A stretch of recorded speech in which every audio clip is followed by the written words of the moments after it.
Hi everybody, this is Kevin and welcome back to another video. And today I would like to share my initial thoughts on The Legend of Heroes Trails of Cold Steel 4, which at the time of recording this video, I am now 25 hours into the game. I kind of wish I recorded this video when I was only 10 hours into the game, because if I were to talk about my first 25 hours, this would go on probably 2 hours. And I don't want to do that right now. I'll save that for my story discussion and analysis videos at a later date. So let's just say I've only played the first 10 hours, and we'll just talk about the prologue and the beginning of Act 1. Alright, how's that? So, it should come as no surprise, but I am absolutely loving this game. I've said it over and over again, and I'll say it again. The Trails series is my favorite series of all time. I consider it to be a masterpiece, and this game is no exception. This might actually end up being my favorite Trails game by the end of it, but we'll cross that bridge when we get to it. And I'll also give you the spoiler warning right now, because we're going to talk about, like I said, the prologue and the beginning of Act 1. But not only that, I will be talking about the prior entries, because while this is the 4th Cold Steel game, it is also the 9th Trails game overall. And as someone who started the series with Trails in the Sky first chapter, I am a firm believer of playing the series in release order. Meaning the Sky Trilogy, then the Crossbell Duology, then the Cold Steel Quadrilogy, then Reverie, then Daybreak, and then whatever else comes after that. So that's, in my opinion, the only way to play this series. And not only that, but also to seek out the supplemental materials, such as the various mangas, the Ring of Judgment and Tale of Louve, and the audio dramas, because there are characters in the supplemental material who appear in this game, which I think they might have been name dropped in the earlier entries, but they actually appear in Cold Steel 4, and it is so cool to see that in these games, and you're just not going to get the full experience if you haven't absorbed every little detail about the Trail series. That's why, one of the things I love so much about this series is just going around talking to the NPCs multiple times in between chapters and getting the little plot points out of them and all the lore. It's so good, man. And there's no other series like it. It's my absolute favorite. And I worry about what I'm going to do after I finish this series. What am I going to do with my life? I guess I'll replay it. I don't know. I'll end up being the guy who's playing the games in Japanese, right? Like, I've seen some people that they play the Japanese version. I'll be playing Koro no Kiseki 2 and have the computer up to translate it or whatever, but that's another story. So, let's get right to it, starting with this image that you see on your screen, which I do want to talk about to start things off, obviously. And that's because I have a little bit of a nitpick here, and it's the addition of Crow and Ordine, which I get that this is like the promotional material, it's all our heroes ready to go, but that's a big spoiler in my opinion. Now, there's a bit of subtle foreshadowing at the end of Cold Steel 3, after Crow gets his memories back, his Azure Siegfried mask falls off, and he remembers. So it's safe to assume that he will rejoin the party, especially considering he's a fan-favorite character. But to just put him up there like, oh, Crow's in the party, he's back. Like, okay, so I know Crow's going to join the party. It's just like, okay, when and how. And I hope they explain how he was brought back to life and what was going on with his memories. Because I thought he was playing dumb early on in Cold Steel 3. But I guess he had his memory suppressed. And if I had to make a guess, I would say that the Black Workshop, Black Albrecht, revived him and, made him his pawn for the time being. And then he remembered that he is Crow Armbrust. So, at some point he's going to rejoin. And, I mean, also Reen and Valmar, which at the end of Cold Steel 3, they were captured by the Black Workshop. Which, what a way to end Cold Steel 3, where you have Gileath Osborne like, now, Reen, let us begin. We will put an end to this wretched fairy tale. In ink, black as despair. And then it just fades to black and the credits roll. Like, dude, I can't even imagine waiting a whole year after that ending to play this game. Whereas with me, it's like, oh, I'll pop the disc in, I'm playing it right now. Like, that's crazy, man. So Reen, obviously Reen's going to rejoin the party. I would wager the halfway point of the story. And I like, there's so many parallels between Cold Steel 1 and 3, and then Cold Steel 2 and 4, in that both 1 and 3 end on cliffhangers, and then 2 and 4 have our heroes fix their mistakes from the previous games, find their friends, and save the world. And another homage to the prior games is Yuna effectively becoming the protagonist, at least in the start of Cold Steel 4, presumably until Reen rejoins the party, which is an homage to Estelle in Sky's second chapter. I thought that was great. And I love Yuna, man. I said at the end of Cold Steel 3 of my review, Altina probably edged Yuna out as my favorite of New Class 7. But I really like Yuna, man. She's up there, too. It's hard for me to pick a favorite. All the New Class 7 members are great. Even Kurt, even Ash and Muse. But especially Yuna and Altina are my two favorites from New Class 7. So another thing I want to note about this image is every character is facing the same direction, with the exception of 3. And those 3 are Elisa, Eustace, and Muse. There's a reason for that, which I'm going to try to explain. So with Elisa, and she has the saddest expression on her face, that's because we got the revelation that her father is still alive and is Black Albric, essentially the right-hand man of Gileath Osborne, which Gileath Osborne has been the villain who they've been hyping up ever since Sky's second chapter. They name-dropped him in Sky's second chapter, and then in Sky the Third he made his first full appearance, and he's sort of been like in the background, and I've said it, he's the big villain. But then Black Albric shows up, and he's like, "Whoa, I've been orchestrating all these events throughout the years, the Dark Dragon, Hamel, helping the Croyce family, etc., etc." And it's also revealed that he's Elisa's father, which is just crazy. So she's distraught. And also the fact that, Reen went berserk and was captured by him and the Black Workshop. Which, going back to Reen real quick, that reminded me a lot of the Northern War, which I still haven't seen the Northern War anime, but in the few flashback scenes of the Northern War in Cold Steel 3, they talked about how Reen went berserk in Valimar, and I think he was in his ogre state for a full day. Well, he goes berserk with Valimar at the end of Cold Steel 3, and now there's been a 2-week time skip from the ending of Cold Steel 3 to the beginning of Cold Steel 4, and they show Reen being held captive, and he's still in his ogre state. So that reminded me of what happened during the Northern War. Anyway, moving on to the other characters, we have Eustace. And I like how he's back-to-back with his best bro, Machias, even though the two of them don't want to admit it. But Eustace had lost Milliam. Really, everyone lost Milliam, but Eustace was exceptionally close to her. And I like the relationship between the two of them, where in the first game, Eustace is like, "Oh, this unruly child, settle down, will you? You need to act more ladylike."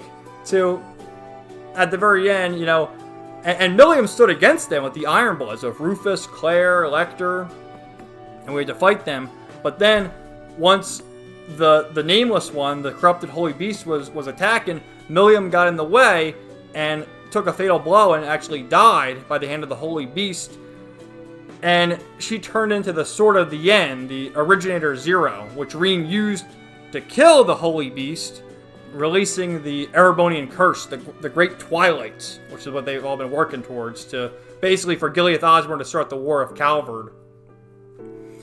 So yeah, Eustace definitely is being hit the hardest by Milliam's death. Really a tragic ending for Milliam, because, she's always the carefree, likable girl who's going, "Go, go, go!" And in Cold Steel 2, she had the bonding event where she said she never cried before and didn't understand the meaning behind tears. And then at the very end of Cold Steel 2, she cries. And then in Cold Steel 3, she sacrifices herself to protect her friends. Really beautiful scene, man. Really tragic scene.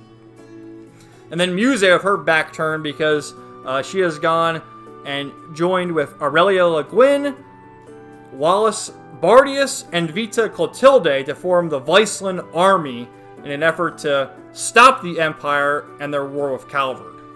Sort of filling the role that Prince Olivert and the Crimson Wings had, which another tragic death with Prince Olivert, Viscount Arsaid, and Toval being blown up in the Courageous airship. Oh man, just terrible. What a tragic ending with Cold Steel 3, man. But without further ado, let's get to Cold Steel 4 and some of the other screenshots I have. We have that right away.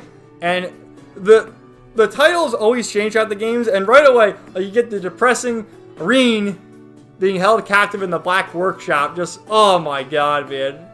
Oh, Reen, we gotta rescue him. But yeah, August 1st. This is 2 weeks after the events of Cold Steel 3.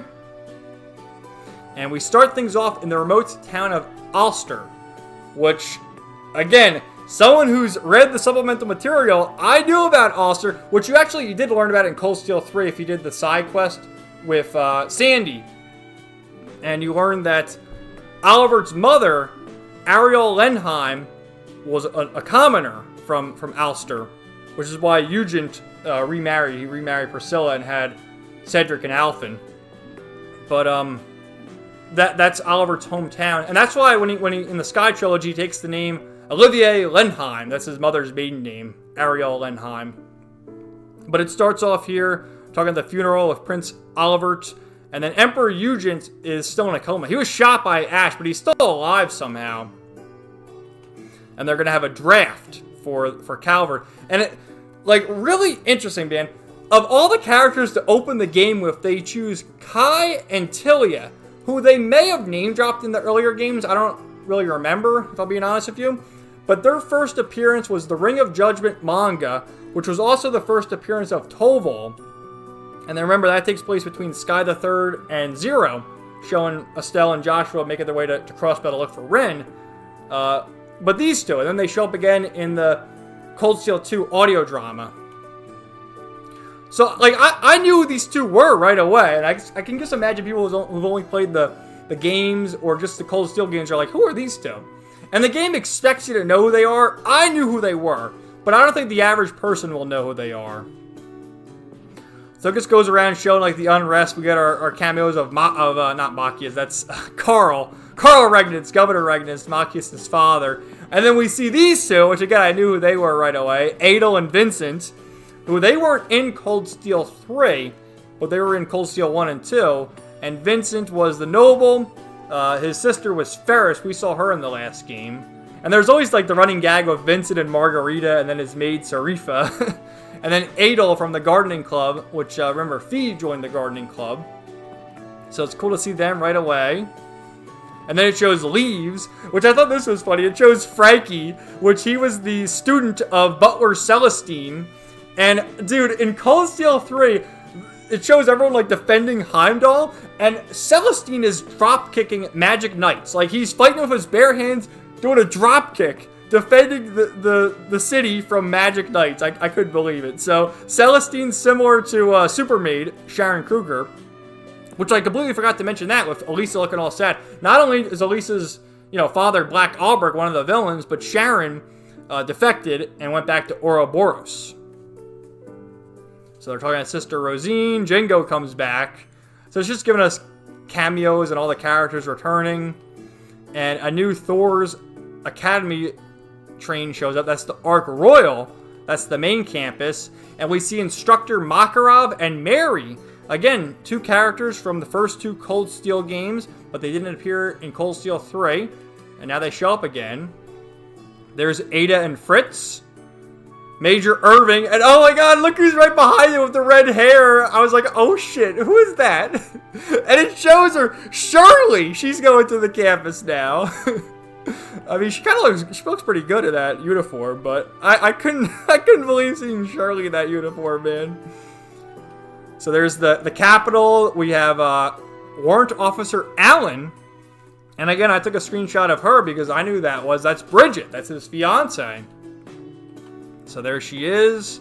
It shows some other characters, which, yeah, Bridget wasn't in Cold Steel 3, but she was in 1 and 2. Rex, who also wasn't in the last game, but was in 1 and 2. And he's an associate with Vivi. He's looking for Vivi. That's Kai. That's Toa's cousin. And Fred and Martha, Toa's aunt and uncle.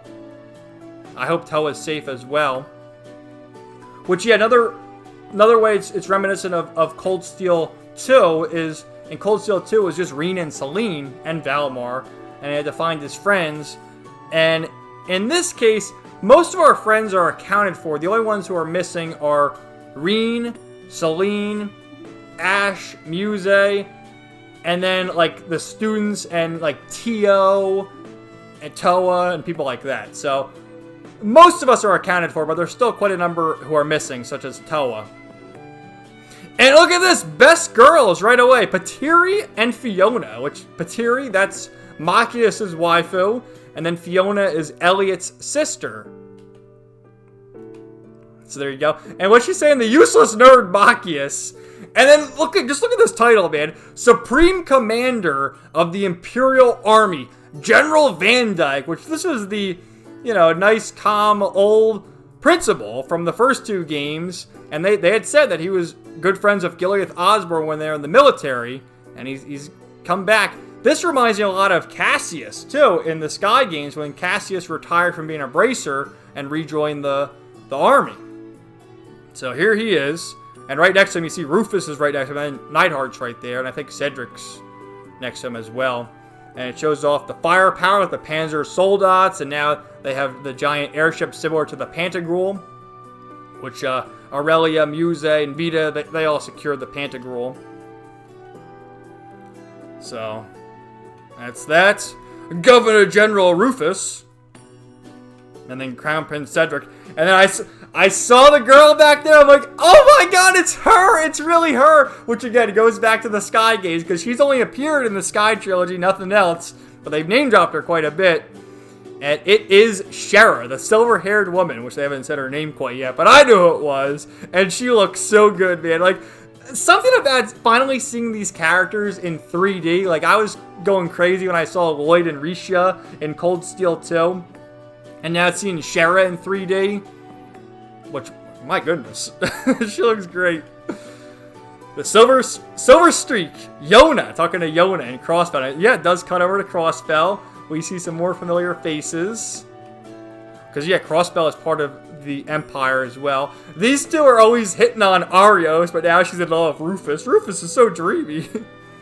There's Kope and Mimi, which Mimi says, don't worry, our heroes will keep us safe. They sure will. But this is showing the effects of the Great Twilight, the Erebonian Curse. There's Sansan.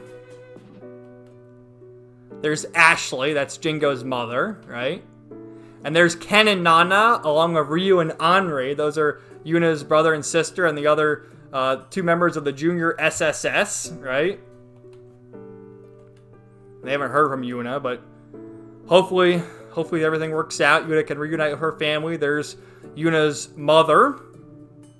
And then look, it shows the Hayworths, which again, like we know them from well, we actually we know them from Sky 2nd chapter and Sky the 3rd to a lesser extent, but mainly from Zero and Azure, and we finally see them. Harold, Sophia, and Colin.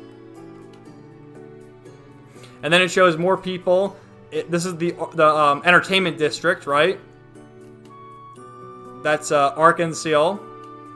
Which, yeah, where's Risha? She's not available for a while, huh? But then it shows these three, which again, I knew who they were right away. It's like, oh, there they are. There's Sully, Grace, and Nurse Cecile, which we saw Grace in Cold Steel 2, so she still looks the same. Nurse Cecile, basically her same outfit from Zero and Azure. But Sully looks different. She got rid of her hat, and she's, more of a girl now. Like, remember in Zero, there was the side quest, and I think Lloyd mistook her for a young boy. She's like, I'm a girl, what do you take me for? But yeah, there's Grace and Nurse Cecile. And there's Sully, who looks so cute.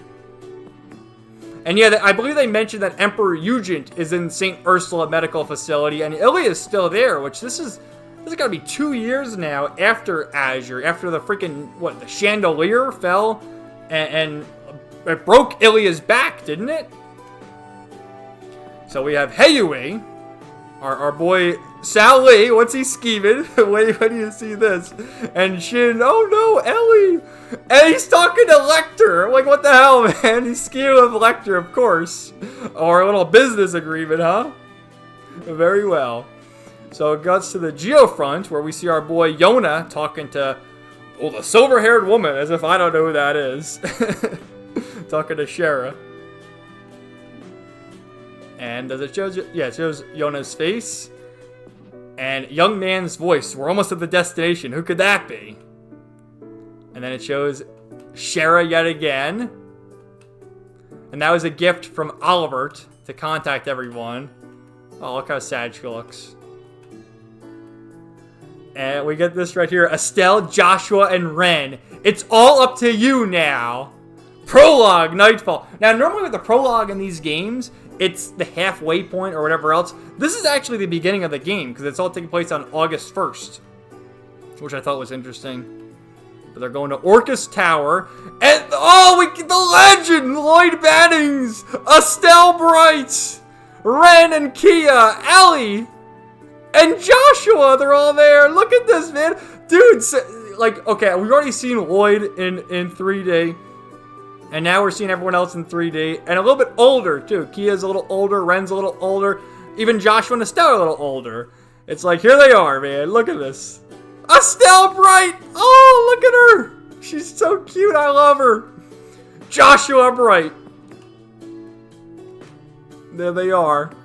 Especially you, Lloyd. Yeah, Lloyd. What the hell? Yeah, I guess Lloyd broke free. They had Operation Birdcage in the last game. But Lloyd, you can't stop Lloyd, man. There's no barrier that big could overcome. Former SSS detective Lloyd Bannings, which he has, I love his new shirt. He used to have the yellow undershirt, now it's the red undershirt, which is paying homage to his brother, Guy Bannings, who had the red undershirt. And Ellie McDowell. Oh, Ellie! Look at her.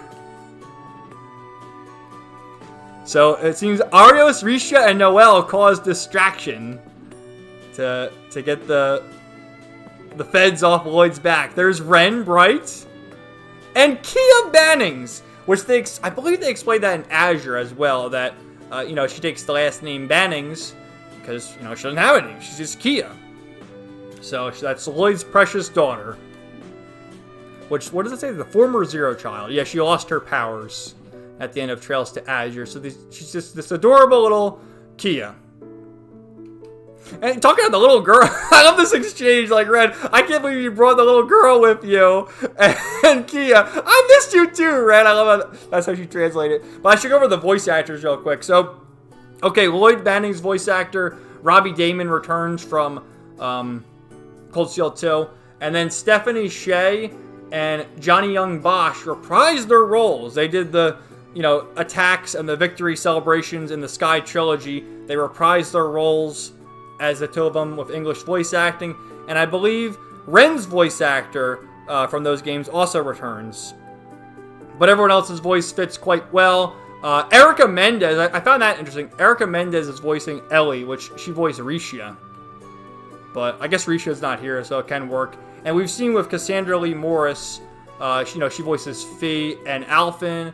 And then Kira Buckland also voices Elise and Celine, so it can be done. And this is just the cutest, man. She's just as overwhelming adorable as ever.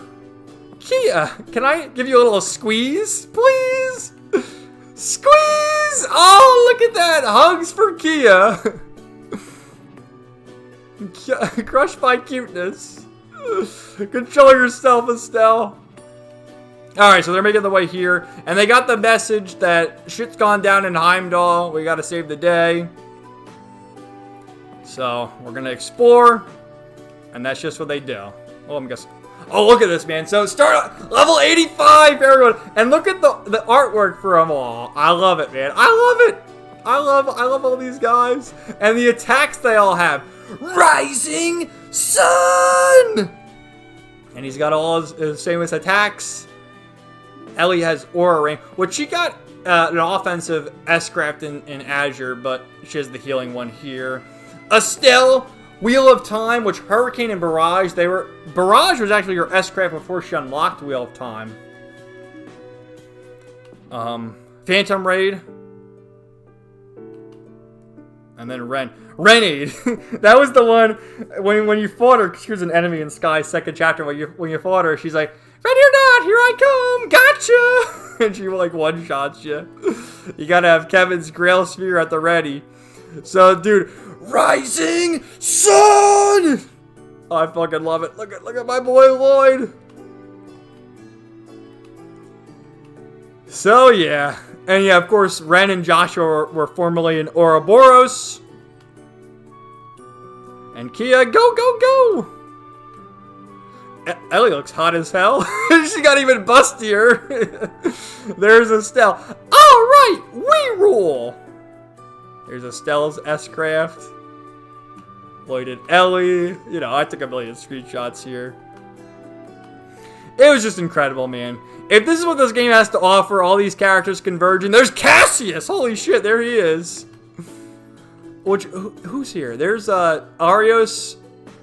Oh yeah, dude, that's...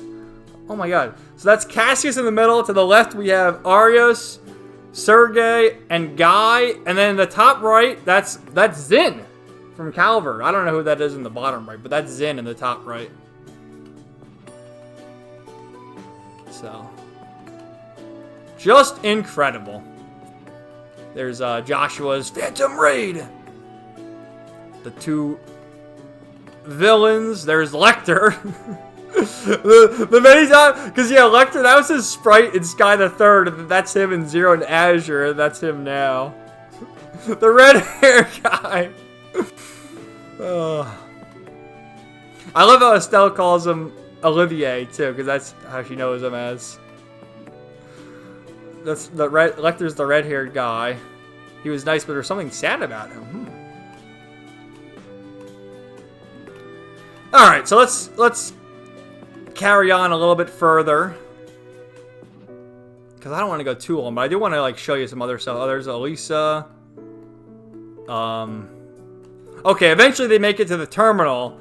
And then this shocked me, man. Like, the characters we see, we have Claire working with Black Alberic. Look at this. And Black Alberic. The Faceless! The Faceless! That's Weissman, the third Anguish of Ouroboros. And she's especially pissed off by that because of all the shit Estelle went through in the Sky Trilogy dealing with Weissman and what he did to Joshua. And of course, Ren knows about the 13 factories. There he is.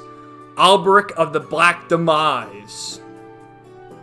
He worked closely with the former third Anguish of Ouroboros, the Faceless, Weissman. He proved very useful in the Hamel project as well. Hard to believe that was 14 years ago. And bringing that shit up in front of Joshua. What an asshole. Yep, he helped him start the 100 Days War, that's for sure. And then, yeah, they say 3 of us. And we hear a voice. Hello there. And it's Maria Bell. Now the third Anguish of Ouroboros, Maria Bell, the Wellspring Alchemist. And goddamn, she may be evil, but she's hot. Which, you know, I've talked about this before with Ouroboros. And we've seen it quite a number of times where... Okay, they're on paper, they're the villains, but there's been quite a number of them who've either defected or aren't as bad as they seem. Like, Louve, for instance. He atoned in the end and saved his brother from Weissman. We, you know, Ren and Joshua. Vita effectively has left Ouroboros. Blue Blanc, who I don't think is as bad as he seems. He just likes to play tricks. McBurn, who I don't think he's really all that bad either. He just likes to fight. Aryan Road, who again, she sort of has some redeeming qualities to her. And Maria Bell, I mean, I guess she did some fucked up shit with Kia in Azure, but I don't know if she's really that bad. Because there's a line here from Ren where she says something along the lines that she's worse. Let me see where it is. The Great Twilight. Yeah, so she talks about the Angel of Slaughter. And that's what Ren says. The pleasure's all mine. I've been wanting to meet the one who took that twisted professor's spot. I can tell at a glance you're somehow even more rotten than he was. You know, I disagree, man. I don't think Maria Bell's worse than Weissman. Like, what are you talking about, Ren? So you fight them. And she's got the Rosenberg dolls.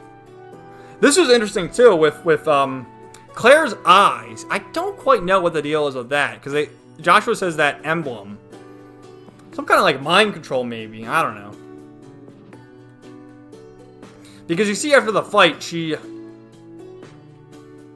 Oh, there's Black Albrecht's S-Craft. You see she sort of reflects on Milliam. There's Ellie. Oof. And Ren. I'd use everyone's S-Craft. There's Estelle whacking her with her big stick. That's what she does. So I just want to see, well, at least show you that with Claire. Yeah, Claire gets a message, and then she looks at her thing here. It's from 2 weeks ago, and she looks at it, and it's a recording from Milliam. Sup, Claire? I'm probably about to get crazy busy with work soon, so I figure I should send this to you now. It's that picture we took together in Heimdall. I probably should have sent it sooner, but well, I forgot. And you see the sad look on Claire's face, and it's a picture of Reen, Claire, and Milliam with ice cream. And that's so sweet, man. Milliam, what does she have? 3 scoops of ice cream? Well, Rita, it looks like he has 2 scoops of ice cream. But Milliam has 3, and then Claire has 1. And she starts, like, breaking down, crying. Poor Claire. So, yeah, they see what happened. How Reen was captured, and they killed Milliam in the Great Twilight. So, I'm really curious to see all our heroes converge. That's going to be cool. So they make their escape there. What do they say? I'm proud of you, Ren. Yeah, I'm proud of Ren, too. Cut it out, Estelle. I'm not a kid anymore. Oh, come on, Ren. You'll always be our little sister. We can definitely do this. We have to protect what matters to each of us. There's no way we're letting this world come to an end. Absolutely. We'll do whatever we can to be a guiding light for them. And then you get the intro, and it shows all the characters. I was able to screenshot them all. So I love everyone's new outfits. Again, similar to Cold Steel 2, because you know they're putting a temporary hiatus on their studies at school to save the world. So they all have different outfits. And Yuna's patch. There's a screenshot later, which I'm not going to show in this video, where you get to zoom in and it says like "never give up" or something. So I love that, man.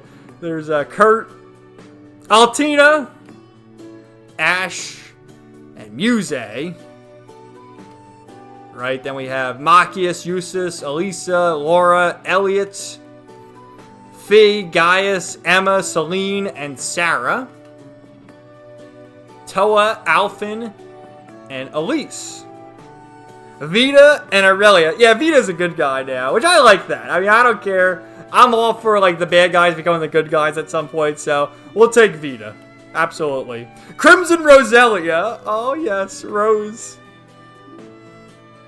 Claire, Cedric, Rufus, and Lecter. Interesting they put Cedric with them. Campanella, Maria Bell, and Shirley. Which, again, goddamn Maria Bell. And goddamn Shirley. And goddamn Sharon. Okay, Sharon, that's her new Ouroboros outfit. Obviously, she's not a Maid of the Rhineford anymore. McBurn, and what's Duvalie doing in that outfit? But Duvalie, okay. Copper Georg, Black Albrecht, Crow Armbrust, and Rutger Kossel. Aryan Road. There's the SSS. I can't wait to see the SSS reunited again. Randy, Tio, Kia, Lloyd, and Ellie. The squad from Liberl. Agate, Joshua, Estelle, Tita, and Ren. That's the sword. Gileath Osborne, that fucker. And Reen Schwarzer. And then they wake up from a dream. They're having a dream here. Which they wake up from. Yeah, because they actually, these guys are teaching. So they're having a bit of a bad dream.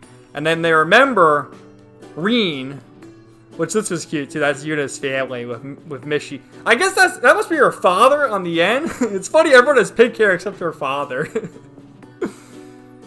And that's when Altina took pictures. That was a cute side quest from Cold Steel 3. Yeah, and then they go into this room, which, yeah, this is the dream they're having, and Reen's name is, like, all blacked out. And they start remembering, because they see the image, and then they cry out his name, Instructor Reen, and then they wake up. And what happened, which, let me see, there's a scene with Altina, where is she? Yeah, she's snuggling in bed with Yuna. And this was really sad. I tried to protect everyone, but then Milliam, she... No. No! Oh, poor Altina. But they wake up. And I love that Randy's there right away with Emma as well. And there's actually a plot reason as to why Emma's not wearing her hat or her glasses anymore. And she was so frantic trying to get everyone to escape that they both fell off. And she tried to get as many people out of there as possible. And the fact that Randy's there, once we finally set off on our adventure, Randy, because it's just, you know, Yuna, Kurt, and Altina, Randy joins as the fourth party member as the veteran. Like, I'll see you kids through to the end. You know, I'll guide you. I gotta look for Tio Tot anyway. So, like, dude, because we know Randy from Zero and Azure, and we saw him, of course, in Cold Steel 3 as Instructor Randolph, but he never joined the party except for one Panzer Soldat battle against Aurelia. But now he joins the party, and it's like, my boy Randy's back! And Roselia, and then they talk about how everyone was able to escape. And I just want to see... Okay, so this is the escape right here. They're talking about that.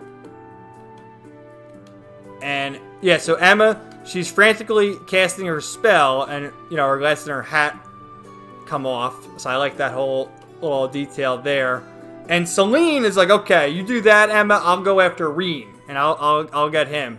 And Celine gets sucked up wherever Reen goes, which we find out is the Black Workshop.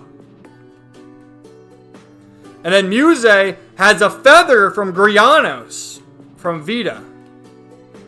And she goes with them to do her duty with the Viceland army.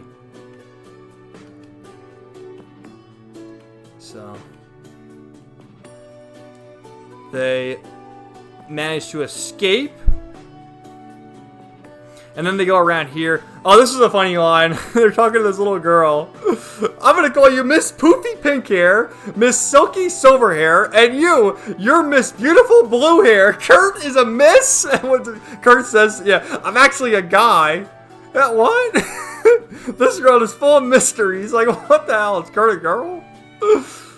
Oh, this is so sad, man. Seeing Laura talking about her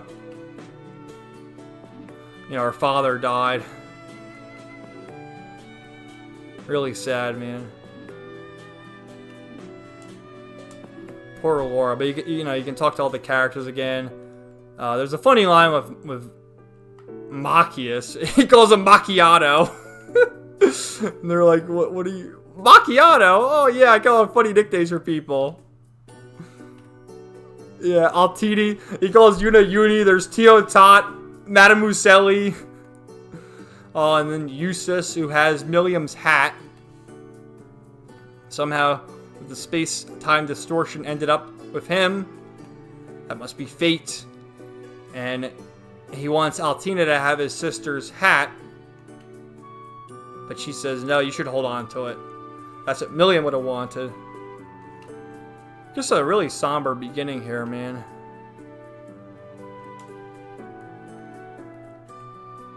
So, you know, you just meet with all the characters again. And this is with, you know, Elisa dealing with what happened with really her whole family.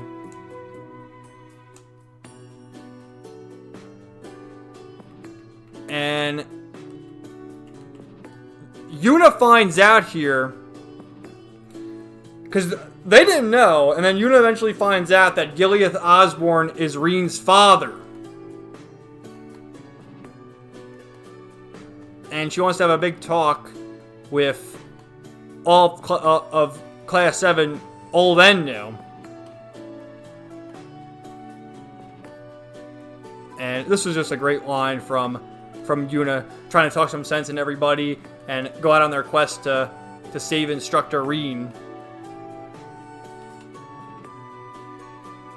So, this makes me like Yuna so much more. Like, she's great, man. Just taking the role as the leader in the beginning of the game like this. So good.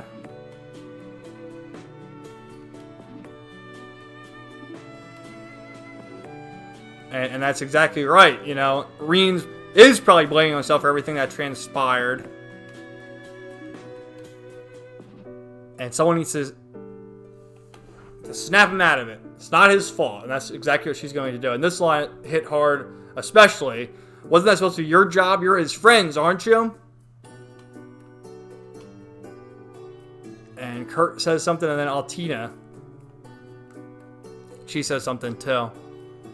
He taught me to think for myself, gave me the courage to make my own decisions, helped me figure out who I really am. That's why my decision was an easy one.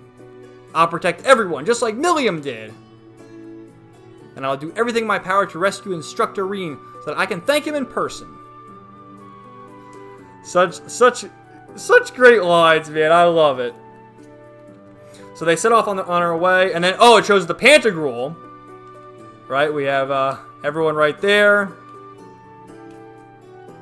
Aurelia and Vita. And then Lady Mildine. Where is she? Lady Mildine! The Supreme Commander of the Viceland Army. Oh, unbelievable. And then Ash is there, too. Trying to escape. He didn't want to be rescued. And then it shows us the Black Workshop, which I think after this we'll probably wrap things up, because otherwise I'll go on way too long. Over 40 minutes already. But there's Valmar all chained up, and also the Sword of the End. And then it shows Crow, along with Duvalie and McBurn. Duvalie the Swift. And Enforcer number 1 of Ouroboros, McBurn, the Almighty Conflagration. What a name. Which... he says something to Duvalie. I gotta read this. Let's see. He's got his role to play. And okay, McBurn leaves, and Duvalie, he never fails to get on my nerves. But you, why are you so completely irresistible? Don't tell me you fell for me. Nah, guess not. Your heart already belongs to that master of yours, huh? Aryan Road. Unless a certain goody two-shoes went and stole it away, referring to Reed. Absolutely not! I swear, why is it that you, McBurn, and that ogre girl all treat me like I'm some kind of love-struck little child? You kinda are! Ah! Duvalie! What's she panting for? She's getting like all hot and bothered. That's his problem, and then it shows Reen going completely insane, and he's just like going, just screaming, man. And then you hear Celine's voice. You need to get a hold of yourself. And Celine's there. The best girl, the best cat, Celine, watching over him. And Celine, she never wants to admit it, but she's been there for Reen more times than you can even count. I mean, she was there in Cold Steel 1. She was there at the start of Cold Steel 2. She was there for a while in Cold Steel 3. And when no one else is there for Reen, the cat, Celine, is there for him. Unbelievable. And then this asshole shows up, Georg. Which, does she have her, yeah, did she say it? Do you hear me, Reen Schwarzer? Great line right there. And then you get the anime opening, which I gotta admit, the anime art style kind of looks like shit for these guys. Like, they look so much better at the regular character art. I don't know what the hell is going on here. They don't look very good. Like, what's in Kurt's face? I don't know. What do you guys think? I'm not really a big fan of this anime intro. The song was good. Like, what's going on with Kia's face, man? But it shows all our heroes. So that's the end of the prologue. And then basically, Rose says you got to do this labyrinth to get up to speed. I think you start at like level 30-something. But then after this, you're bumped up to level 40-something. And I was like level 60-something at the end of Cold Steel 3, so... But you do get some rewards transferring your save data. And here, I'm still in Act 1, by the way, but this is Act 1, the Trials of Class 7. Everyone's going to go their own way. And then Randy is staying behind it as, the fatherly figure. Yeah, okay, everyone's level 28 and he's level 50. What a badass. Berserker! And he's got all his moves. Which, his quote when he does this is so badass. He's like, about time I got this started. Eat steel! Berserker! I'd just give up if I were you. It's so fucking badass. So I think we'll leave it there. Oh, you have a boss fight against Rose. Which, she's the 800-year-old vampire witch. But when she uses her S-craft, she grows back to normal size. And I think, does Randy say something about that? Let me see. He says something about it. Where is it? Yeah, right here. He says it. Now you're back to looking like a little girl. You're tinier even than Tio Tot used to be. Not saying there isn't a demand for that sort of look, but I much prefer your mature form myself. Randy, keep that to yourself. No one cares to hear your preferences. I care, Randy, and I agree. Oh my god. Alright, so I think... Oh, okay, one more. So they do the... I keep thinking I gotta end the video, but we gotta leave it at some others.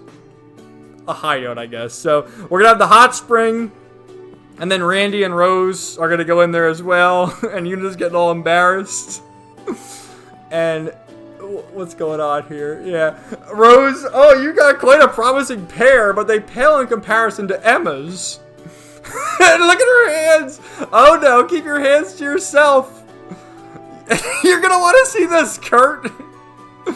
And then in the middle of all that, Altino's just thinking like, oh, Milliam, I have the feeling everything's gonna work out just fine, which I do too.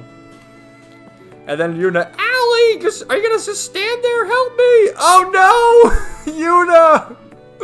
Yuna, please, have some decency. Hands off already. Oh my god. And then she hugs Altina. And look at Rose's face. She's like looking at her like so cute. Get it, Uni. Oh, what is going on? Oh, and then they get their new outfits. So I think we'll leave it at their new outfits. But yeah, I fucking love this game so much. I'm already at the point, by the way, which I've already said spoilers. And I assume most people watching these videos have already played the games and just want to hear my thoughts on it. But I got Ash and Muse to rejoin the party. I couldn't believe Gilbert Stein is fucking in this game. And it's just incredible because, you know, we know Gilbert again. That's why it's so important to play the Sky games. And Gilbert makes note of his many trials through Phantasma. And he does his S-craft, which... with his S-craft, he's like... He gets on his hands and knees and starts begging it. He goes, I'm sorry! Look at me! I'm sorry! Can't we all just get along? And then his face changes and he goes... Fooled you! This is what you get! And he tries to throw a grenade, but it slips. And it does do damage to you, but I feel like it does more damage to Gilbert. Like, he throws the grenade and it slips. Fucking Gilbert's in the game. But not only that, it's just incredible seeing all the other characters along the way. Just absolutely fantastic. The song that's been playing on repeat this entire video, by the way, is called Lyrical Amber, which is the town theme of Ulster. And this song is actually my favorite song in the entire game so far, because to me, it is Olivert or Olivier's theme, because it's his hometown, it's where his mother died, and there's a little optional event you can do visiting the monument where their home used to be, because their home was struck by lightning and burned down. And it says something like, here remains the proud Lenheim home. And it just like the music and knowing that Olivert had died in Cold Steel 3, and this theme just embodies him so well in that it has an upbeat feeling to it, but it also sounds really sad, if that makes any sense. So to me, this is Oliver's theme, and I loved hearing the song and just viewing that monument. You left flowers for him. Like, this game to me already is a masterpiece, and I can't wait to find out what happens next. Obviously, our objective, finding our friends. And I already said we got Ash and Muse, and we're actually en route to Crossbell. That's where I stopped playing for now. So that should be fun. And I guess get instructor reading soon. And I love to, because Randy leaves after the first little act, because you run into some of the students who, the first student you run into is actually Kyrie, which I was shocked. You know, there's some students who stand out more than others, like Freddie or Leonora or Sandy or Sydney or whoever else. But Kyrie was the first, then it was Pablo, and then Tatiana. And then after that sequence, Randy says, I'm going to stay behind with these kids to look out for them and also continue my search for Tio Tot. So, again, I can't wait to see what's going to happen once the SSS reunites, once we find Reen, what the deal is exactly with Crow, because we saw before he has his memory and everything back and all that. And then also Estelle, Joshua, and Ren, and just Shara. Oh, that's the other thing, too. Like, what party members are going to join the party now? Well, it's safe to assume everyone from the previous games. Like, I think Aurelia is going to rejoin the party. You know, there was that one sequence when you fought Aryan Road where you had to split the party in two. So she's going to join. I think pretty much everyone, like Randy, we saw Tio at some point is going to rejoin. And they're going to have that. They're going to have, like, the original SSS, because we already saw Lloyd and Ellie. So it's only natural we're going to have Lloyd, Ellie, Tio, and Randy. As far as new Crow, obviously. As far as other new characters go, I wouldn't be surprised if Muir joined the party because, you know, what's going on with Muir, and that would make sense for him to join up with his younger brother, Kurt, and also avenge Olivert. Vita. Yeah, Vita might actually join the party too because in Cold Steel 2, you can play as Vita, and you can also play as Altina in Cold Steel 2 in the Reverie Corridor, which might have been foreshadowing for Altina, you know, eventually playable in Cold Steel 3. That's all I can really think of. There's got to be more surprises than just that, though. So there's going to be more party members. I don't know. I've been rambling too much. Hopefully you guys enjoyed this video. Almost an hour. I wanted to give it a half hour, but this is par for the course of iChannel. So hopefully you enjoyed it. Let me know your thoughts in the comments down below. And I will talk to you later. So everyone have a great day. And peace out. Nighty night.